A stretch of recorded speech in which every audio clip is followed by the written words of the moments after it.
우리 말씀을 함께 찾아보겠습니다. 우리 사사기 13장입니다. 사사기 13장 1절부터 우리 7절까지 말씀. 사사기 13장 1절부터 7절까지 말씀.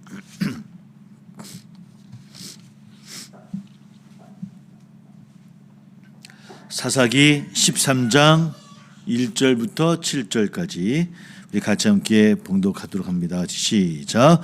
이스라엘 자손이 다시 여호와의 목전에 악을 행하였으므로 여호와께서 그들을 40년 동안 블레셋 사람의 손에 넘겨주시니라. 소라 땅의 단 지파의 가족 중에 마노아라 이름하는 자가 있더라. 그의 아내가 임신하지 못함으로 출산하지 못하더니 여호와의 사자가 그 여인에게 나타나서 그에게 이르시되 보라, 네가 본래 임신하지 못함으로 출산하지 못하였으나 이제 임신하여 아들을 낳으리니 그러므로 너는 삼가 포도주와 독주를 마시지 말며 어떤 부정한 것도 먹지 말지니라. 보라, 네가 임신하여 아들을 낳으리니 그의 머리 위에 삭도를 대지 말라. 이 아이는 태에서 나옴으로부터 하나님께 바쳐진 나실인이 됨이라. 그가 블레셋 사람의 손에서 이스라엘을 구원하기 시작하리라 하시니 이에 그 여인이 가서 그의 남편에게 말하여 이르되 하나님의 사람이 내게 오셨는데 그의 모습이 하나님의 사자의 용모 같아서 심히 두려움으로 어디서부터 왔는지를 내가 묻지 못하였고 그도 자기 이름을 내게 이르지 아니하였으며 그가 내게 이르기를 보라, 네가 임신하여 아들을 낳으리니 이제 포도주와 독주를 마시지 말며 어떤 부정한 것도 먹지 말라. 이 아이는 태에서부터 그가 죽는 날까지 하나님께 바쳐진 나실인이 됨이라 하더이다 하더라. 아멘. 오늘 사사기 말씀하고 다음 주까지 2주간 우리 사사기를 한번 마무리하도록 하겠습니다. 삼손의 이야기입니다. 우리 삼손은 너무 잘 알고 있습니다. 그 영웅처럼 우리에게 기억이 되어져 있죠. 나귀뼈로 1000명을 사람을 또 이렇게 해친 이야기라든지 큰 궁전의 기둥을 무너뜨린 3000명을 또 이렇게 몰살시켰던 사자와 싸워서 사자로 이겼던. 그러니까 우리가 알고 있는 삼손의 이야기는 그 헤라클레스처럼 영웅처럼 들려지는 이야기로, 그래서 굉장히 어린 우리 주일학교 때부터 들었던 그런 이야기입니다. 근데 사실은 사사기에서 삼손이 차지하는 13장부터 16장까지 이야기가 그냥 삼손의 이야기인데 사실 우리가 알고 있는 그런 영웅의 모습만은 아니다라고 하는 것이 또 말씀을 통해서 우리 또 살펴볼 이야기 될 것 같습니다. 13장은 삼성의 탄생의 이야기, 소명에 관한 이야기가 이제 13장에 담겨져 있고요. 이제 14장, 15장은 삼손이 사사로 하나님께 성을 받긴 받지만 이 두 장의 이야기는 이방 여인, 블레셋이죠. 블레셋 여인과 딥나라는 여인, 가사, 소렉, 이게 드릴라라고 하는 잘 알고 있는 그 여인과의 관계에서 일어나는 사건을 다루는 이야기가 14장, 15장이고요. 16장은 삼손의 죽음 마지막 이야기가 담겨져 있습니다. 사실은 저도 말씀을 읽어볼수록 정말 삼손이 하나님이 선택한 사사가 맞나? 그런 사람이 맞나 할 정도의 그런 이야기가 사실은 좀 많이 있어요. 그러니까 우리 어릴 때부터는 삼손이 굉장히 영화되기도 하고 그래서 영웅처럼 우리 이미지가 그려져 있긴 하지만 말씀을 읽으면 읽을수록 하나님이 세우신 그 이스라엘 민족을 이끌어 나갈 지도자가 맞나라는 그런 생각을 해보게 되어집니다. 그러다 보니까 이 삼손에 대한 평가도 두 가지의 평가가 있어요. 첫 번째 평가는 그래도 하나님의 뜻을 수행했던 사사다. 그래서 이스라엘 백성을 구원했다라고 하는 첫 번째 평가가 있고요. 당연히 이제 반대쪽의 평가겠죠. 사사로서의 그 본분을 망각하고 타락했던 사사다. 그래서 삼손 시대마저도 이스라엘 민족은 암흑의 시대를 갖게 되어졌다라고 하는 것이 이제 좋은 평가와 나쁜 평가가 같이 나오는 그런 인물이 바로 이 삼손 사사입니다. 그런데 그런 평가를 받는 삼손인데 왜 하나님께서는 삼손을 택하셨을까?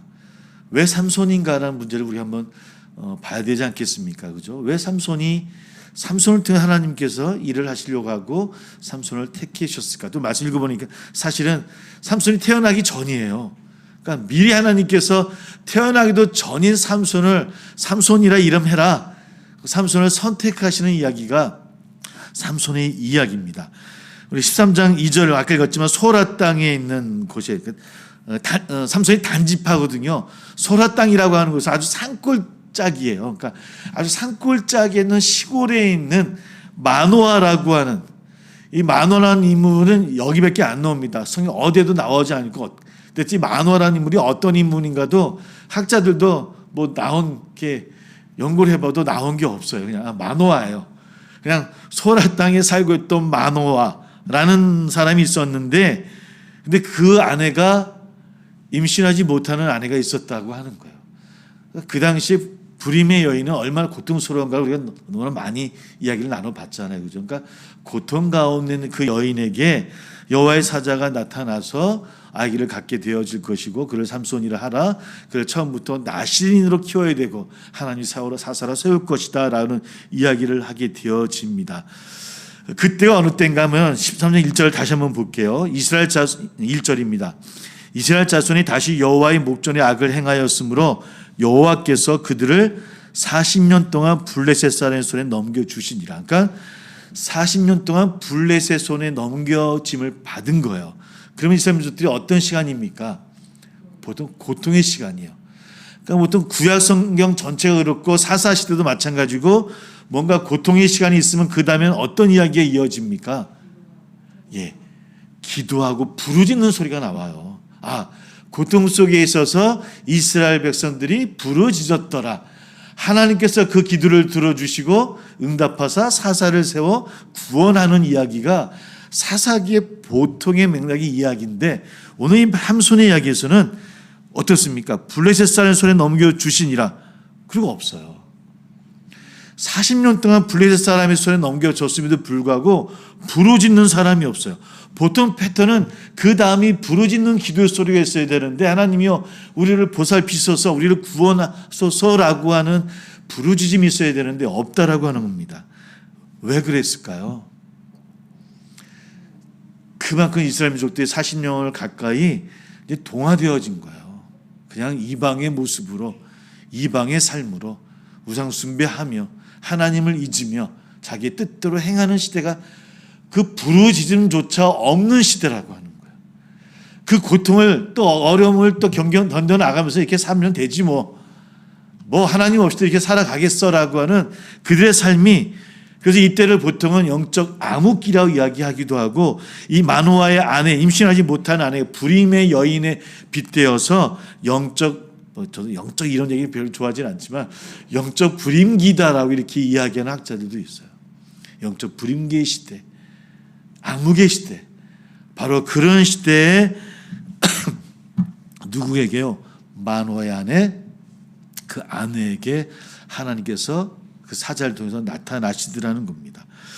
그러니까 사실은 이 시대가 어떤 시대냐? 믿음의 자손조차 낳지 못하는 시대라는 거예요. 그 자녀들에게도 믿음을 넘겨주지 못하는 그런 암흑의 시대. 그래도 하나님은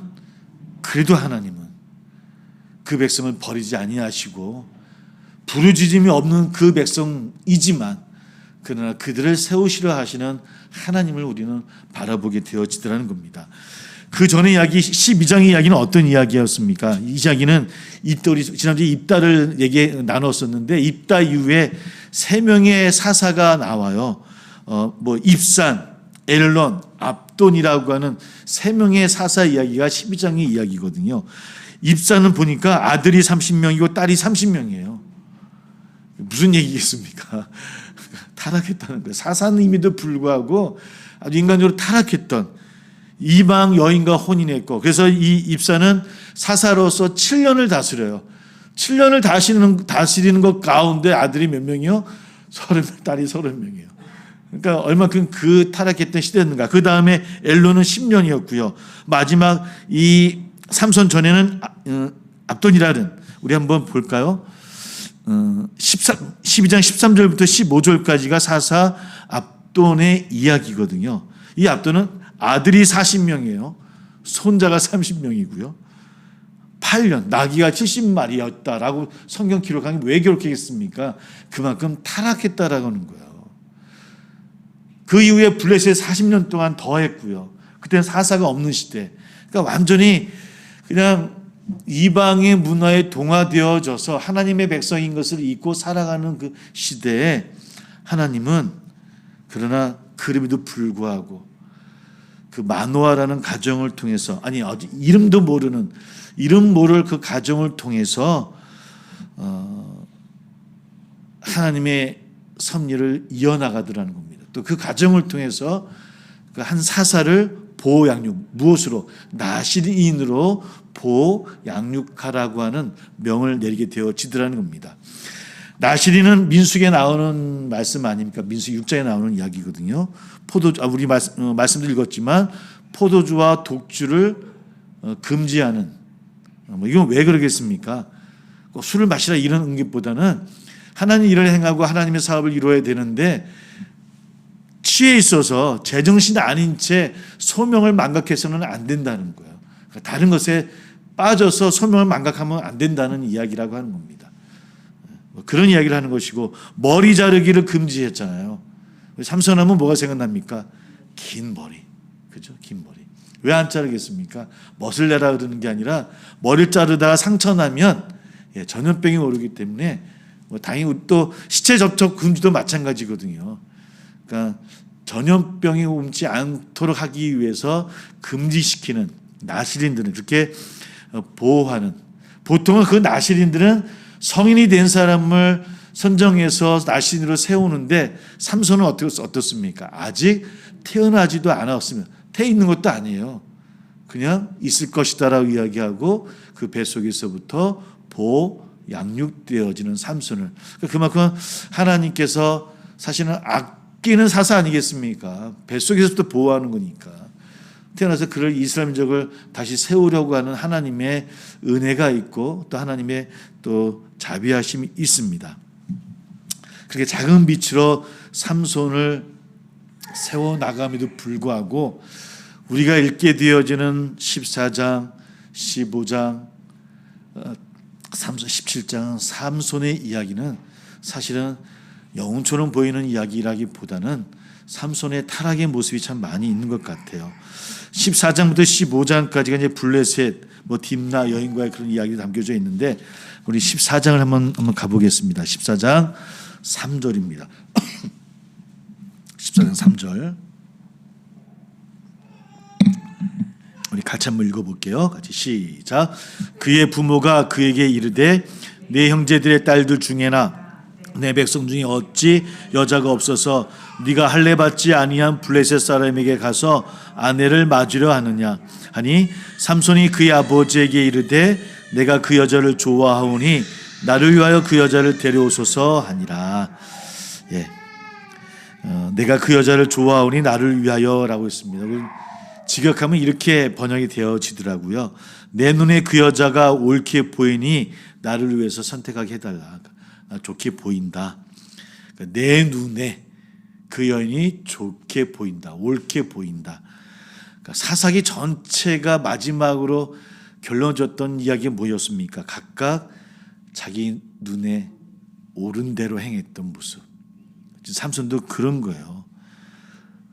자기의 눈에 자기의 뜻에 맞는 것으로만 행했던 시대. 삼손도 하나님 그렇게 보호해서 나신인으로 세웠지만 그러나 삼손이 행하는 모습은 그러니까 우리 16장부터 다음 주 마지막으로 살펴볼 16장부터 21장의 말씀은 사사 시대가 얼마나 타락했고 극심한 하나님의 죄 앞에 섰는가를 살펴볼 수 있는 이야기거든요. 그 결론이 뭐냐면 각각 자기 뜻대로 행했다는 거예요.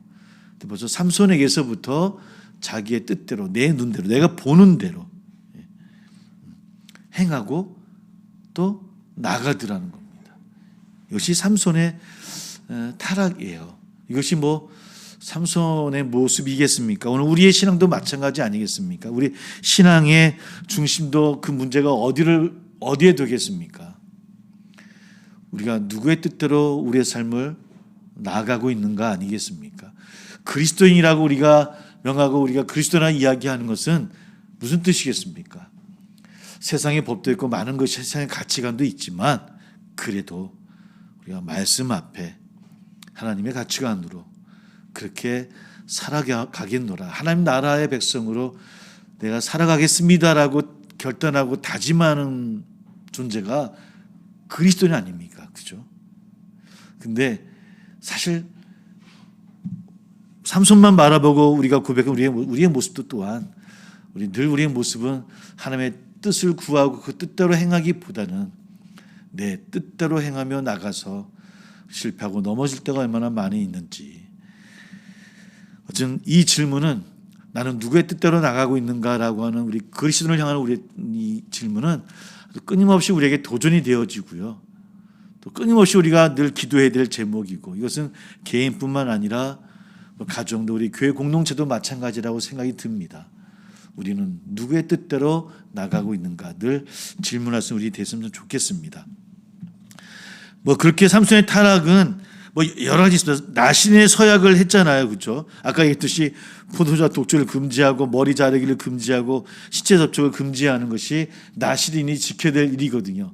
우리 한번 가만히 생각해 보면 우리가 알고 있는 삼손의 영웅적인 모습을 한번 생각해 보세요. 가만 생각해 보면 다 나신인이 지켜야 될 것을 안 지킨 거예요. 사자를 죽여서 사자 시체 안에 있는 그 꿀을 떠다 먹여주는 거. 시신을 손을 대면 안 돼요. 1,000명, 3,000명 늘 삼손은 그 주변에 누가 있냐면 시신이 있어요. 시체를 가까이 하고 시체를 만져서는 안 됨에도 불구하고 늘 그러더라는 겁니다. 포도주 독주는 당연히 블레셋과 함께 하면서 늘 함께 했고요. 머리 자르는 거, 마지막 드릴라를 통해서 머리 자르는 모습.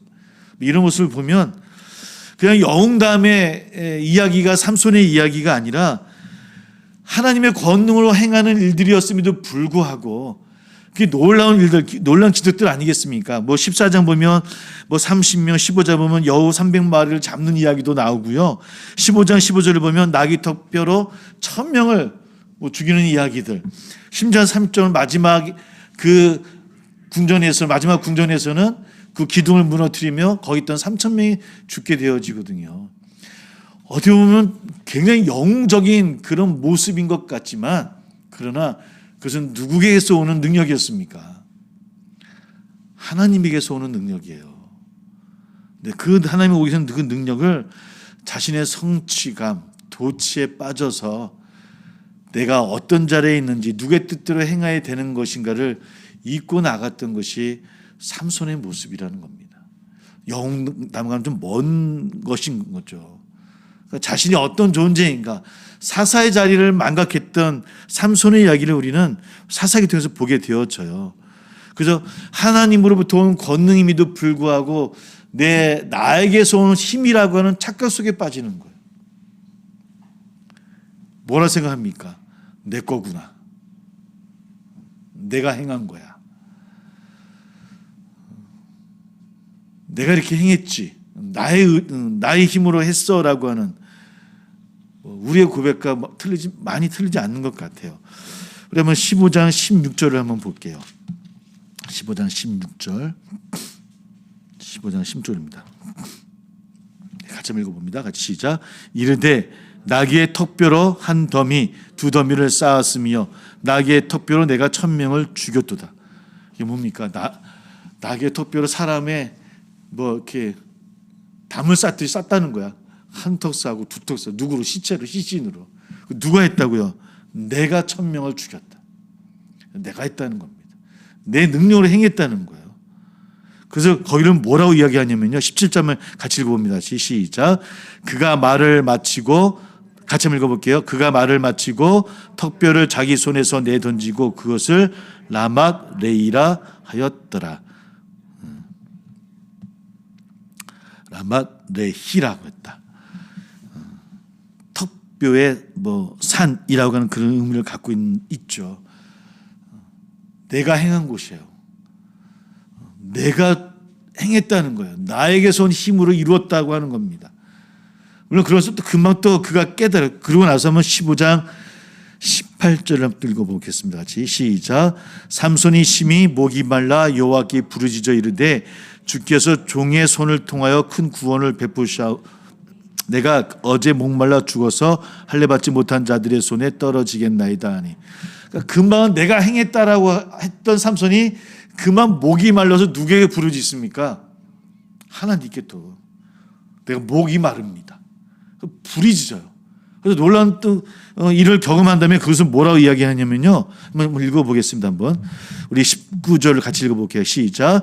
하나님이 레이에서 한 우묵한 곳을 터뜨리시니 거기서 물이 솟아 나오는지라 삼손이 그것을 마시고 정신이 회복되어 소생하니 그러므로 그 샘 이름을 에낙고레라 불렀으며 그 샘이 오늘까지 레이 있더라. 우리 에낙고레라는 단어 밑에 보면 일본이라고 적혀 있죠. 그죠? 밑에 한번 그 뜻을 읽어볼게요. 같이 읽어볼게요. 부르짖은 자의 샘. 그러니까 삼손도 금방은 내가 행했어. 그러다 목말라서 또 물을 주시니까 그것을 또 부르짖는 자. 누구에게 부르짖는 자예요? 여호와께. 그러니까 얼마나 얇습니까? 금방은 내가 행했다 했다가 금방 목이 마르면 또 하나님께 부르짖어서 이것은 또 부르짖음의 셈이야. 아까는 또 뭐라고 이야기합니까? 여기는 턱뼈의 신이야.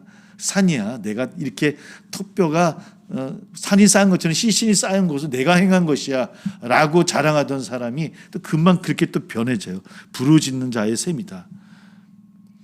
이렇게 잠시 깨닫는 때도 있어요. 삼손이. 그러니까 뭐 주장창 내 뜻이다 얘기하는 삼손은 아니에요. 우리 또한 그러지 않습니까? 우리도 늘 하나님의 은혜입니다라고 얘기하다 금방 있고 또 내 힘이야 얘기하고 하듯이 우리랑 똑같은 자의 모습이에요. 그러나 그런 모습을 통해서 늘 마지막은 늘 나의 뜻대로 행하더라는 겁니다. 잠시 그래서 필요할 때 하나님을 찾지만은 그 주신 권능을 행하는 그 돈은 어디로 가냐? 나에게 온다는 거예요. 또 16장 17절, 16장으로 한번 넘어가겠습니다. 16장 17절, 17절 같이 읽어봅니다. 같이 드릴라에게 행하는 이야기입니다. 같이 시작. 삼손이 진심을 드러내어 그에게 이르되 내 머리 위에는 삭도를 대지 아니하였나니 이는 내가 모태에서부터 하나님의 나시린이 되었음이라. 만일 내 머리가 밀리면 내 힘이 내게서 떠나고 나는 약해져서 다른 사람과 같으리라 하니라. 그러니까 본인도 누구임을 알고 있는 겁니까? 나시린임을. 하나님이 세우신 사서로 나시린으로 성장되어졌고 나시린으로 세워졌다라고 하는 것을 알고 있어요. 그 힘이 어디로서 온 겁니까? 하나님에게서 온 거예요. 13장 25절 보면 여호와의 영이 그를 움직이기 시작하여라고 되어 있고요. 14장 6절을 봐도 여호와의 영이 삼손에게 강하게 임하니, 또 14장 19절을 보면 여호와의 영이 삼손에게 갑자기 임하시며, 15장 14절을 보면 여호와의 영이 삼손에게 또 갑자기 임하시니, 그래서 놀라운 일들을 행하는, 그러니까 삼손이 우리가 영웅처럼 행했던 모든 일들은 누구에게서도 온 권능이었습니까? 여호와 하나님으로부터. 삼손의 힘은 삼손 자신으로부터 온 힘이 아니라 여호와께서 온 힘이에요. 삼손도 그걸 알고 있어요. 내가 나실인으로 성장되어졌고 그래서 내 힘이 나의 머리에서부터 왔다라고. 머리에서부터 온 건 아니죠. 그죠? 누구에게서? 하나님으로부터 하는 상징입니다. 그거는. 그러나 삼손도 알고 있는 거예요. 근데 그럼에도 불구하고 그는 그 이야기를 하게 되어지고 머리가 잘려지고 힘을 잃게 되어져요. 머리가 잘려져서 힘을 잃은 게 아니라 여호와의 힘을 잃었어요. 잡히고 눈이 뽑힙니다. 눈이 보지 못하게 되어지고 노예의 고통스러운 보내게 되어지는 삼손을 만나게 되어져요. 우리 그래도 16장 22절을 한번 읽어보겠습니다. 22절 같이 우리 21절부터 읽어볼게요. 같이 시작. 블레셋 사람들이 그를 붙잡아 그의 눈을 빼고 끌고 가사에 내려가 놋줄로 매고 그에게 옥에서 맷돌을 돌리게 하였더라. 그의 머리털이 밀린 후에 다시 자라기 시작하니라. 이제 고통스러운 시간을 보내었지만, 그는 22절에 뭐라고 이야기합니까? 머리털이 밀린 후에 다시 자라기 시작하니라. 다시 자라나기 시작하니라. 우리 그 이야기를 잘 알고 있어요. 그죠? 잘 알고 있습니다. 그러나 저는 이 문장에서 다시라는 말이 많이 가슴을 칩니다. 다시. 삼손이 하나님을 도우는 권능을 잃고 자기의 힘에 돛이 되어져서 하나님의 뜻을 이루지 못하는 그의 삶을 통해서 고통의 시간을 보내게 되지만, 암흑기에 40년을 지나던 하나님이 부르짖지도 않았던 이스라엘 백성을 살리기 위해서 삼손을 세우기까지 기다리시는 하나님이신 것처럼, 그래도 하나님은 어떻게 하신다고요? 다시 우리를 부르신다는 겁니다. 다시 우리를 부르시는 하나님이시라는 겁니다. 우리가 그런 하나님이시기 때문에 우리는 또 하나님 앞에 섭니다. 우리가 주일 예배를 드리고 수요 예배를 드리고 또 늘 주님 앞에 기도하는 이유가 어디 있겠습니까? 한 번에 행하는 것 때문에 삐지시고 돌아서시는 하나님이시라고 한다면 우리는 이미 내던져졌을 것 같아요. 그러나 우리가 알고 있는 하나님은 또 다시 머리를 자라나게 하시는 하나님이심을 믿습니다. 그런 하나님 앞에 서게 되어지고요. 삼손도 알고 있는 것, 28절 한번 읽어볼게요. 28절 같이 16장 28절 같이 시작. 삼손이 여호와께 부르짖어 이르되 주 여호와여 구하옵나니 나를 생각하옵소서. 하나님이여 구하옵나니 이번만 나를 강하게 하사 나의 두 눈을 뺀 블레셋 사람에게 원수를 단번에 갚게 하옵소서. 단번에 갚게 하옵소서라고 합니다. 지금 삼손은 그 힘이 누구에서부터 온다는 걸 알고 있는 겁니까? 하나님에게서부터 온다는 것을 알고 있는 거예요. 뭐 인간의 마음도 있었겠죠. 억울했겠죠. 그 눈 뽑힌 상태에서 그 고통의 시간을 보내면서 얼마나 억울했겠습니까? 한 번만 더 기회를 주면 저 원수들을 내가 다 없애겠습니다. 뭐 여러 가지 복수심도 있었을 것이고 미움도 분노도 있었을 것 같아요.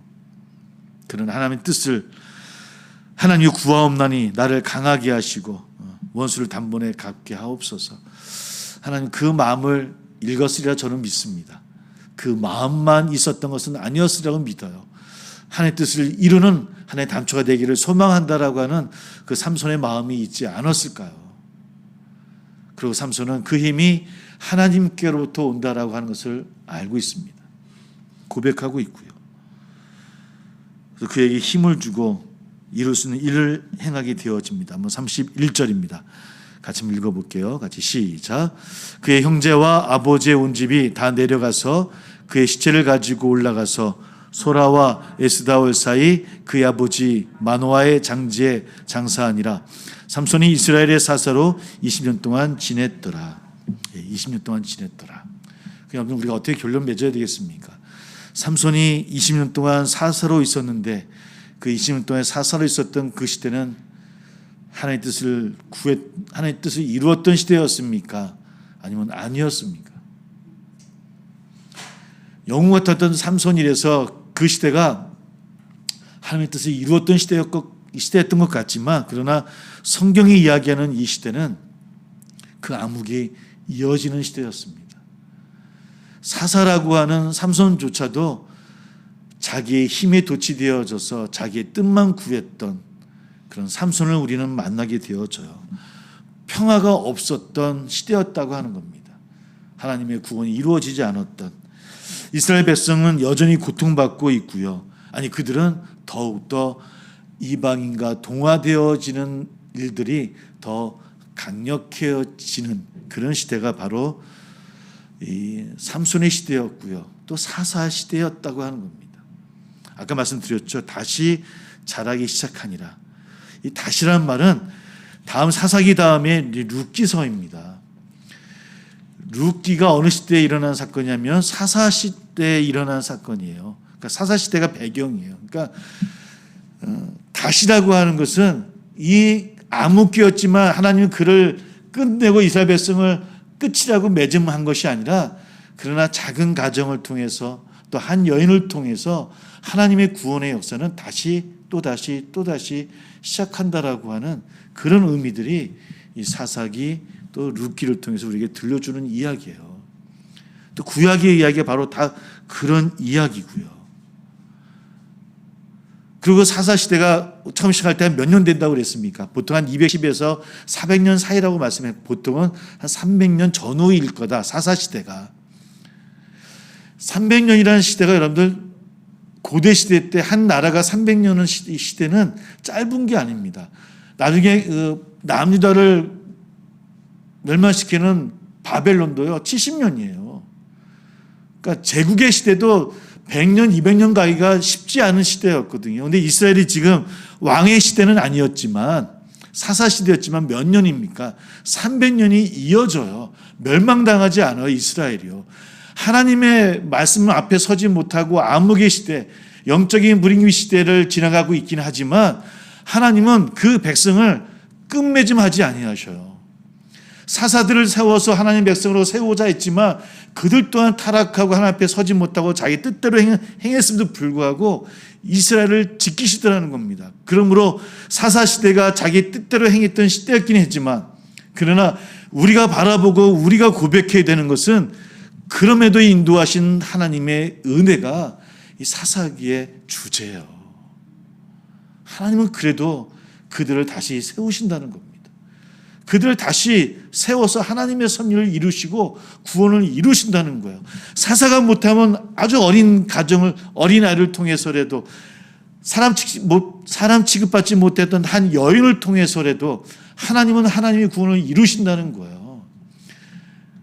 교회가 죽어가고 있다라고 이야기하고 교회가 닫혀지고 있다는 이 시대에도요. 그러므로 하나님은 다시 우리를 바라보는 거예요. 아무도 알아주지 못하는 그 자리 하나에서 기도하는 우리 상해 성도님들을 통해서 하나님의 구원을 이루어 나가시고요. 누구도 바라보지 아니고 인정하지 아니한다 할지라도 말씀 앞에 세우고자 눈물로 기도하는 한 사람 한 사람 성도의 눈물의 기도를 통해서 하나님 나라는 이루어져 갑니다. 이걸 믿고 나가는 게 우리 그리스도인의 모습이고 우리의 고백이 되어야 될 줄 믿어요. 삼손은 우리에게 영웅처럼 들리지만 영웅은 아니었어요. 저는 우리가 똑같은 그저 내 힘으로 행했다라고 자만하고 교만했던 나의 모습이기도 하고요. 또 필요할 때는 또 하나님 앞에 찾아서 주십사고 기도하는 아주 얄팍한 신앙 같은 그런 모습도 갖고 있는 우리와 똑같은 모습이에요. 그러나 그런 우리를 통해서도 하나님은 이루시려고 다시 세우시고 또 세우시는 하나님이시라는 것. 이런 그 하나님 앞에 또 다시 기도하고 다시 나가는 저와 우리 되기를 주의 이름으로 소망합니다. 여러분을 통해서 교회가 세워지고 또 우리를 통해서 하나님 나라가 이루어지고 있다라고 하는 이 놀라운 일들이 우리에게 기쁨이 되어지고 또 자부심이 되어져서 그런 자존감으로 하나님 앞에 은혜의 시대를 살아가는 우리 은혜로운 우리 사랑하는 성도님들이 다 되어지시기를 주의 이름으로 축복합니다. 기도하겠습니다.